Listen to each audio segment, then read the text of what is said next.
কিছু কিছু নিরামিষ রান্না এত সুস্বাদু খেতে হয় যে মনে হয় আমিষ রান্না ফেলে সেই নিরামিষ রান্না খাবো। তাই গতকাল রাত্রে ঠিক করলাম একটু মাখানা দিয়ে পনির রান্না করব। সত্যি বলছি, মাখানা দিয়ে পনির রান্না করলে আপনার যে কোনো আমিষ রান্না আপনি আর খেতে চাইবেন না।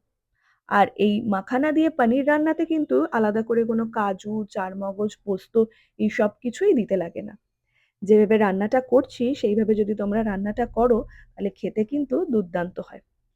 আমি আগে কিছুটা পনির আর মাখানা আর তার সাথে টমেটো আর কাঁচা লঙ্কাটা এখানে আমি দিতে ভুলে গেছিলাম। সেই কাঁচা লঙ্কা দিয়ে ভালো করে ভেজে নিয়ে মিক্সারে পেস্ট করে রাখতে হবে। এবার আর কিছুই না, এই পেস্টটাকেই কিন্তু গরম তেলের মধ্যে দিয়ে তার মধ্যে সামান্য ঘি দিয়ে ভালো করে কষিয়ে কিছু মশলাপাতি দিয়ে নেড়ে নিলেই কিন্তু আমাদের এই মাখানা দিয়ে পনির একদম রেডি হয়ে যাবে। আর খেতে এত ভালো লাগে।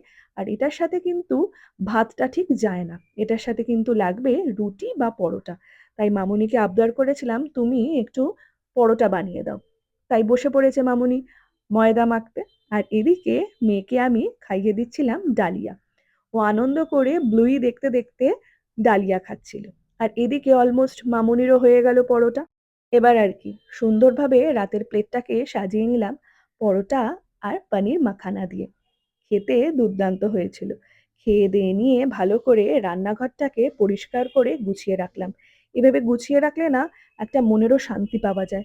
মনে হয় যেন যাক, একদম সব কাজ শেষ, এবার নিশ্চিন্তে ঘুমোতে যাওয়া যাক। তাহলে চলো টাটা, তোমাদের সাথে দেখা হচ্ছে একটা নেক্সট ব্লগে।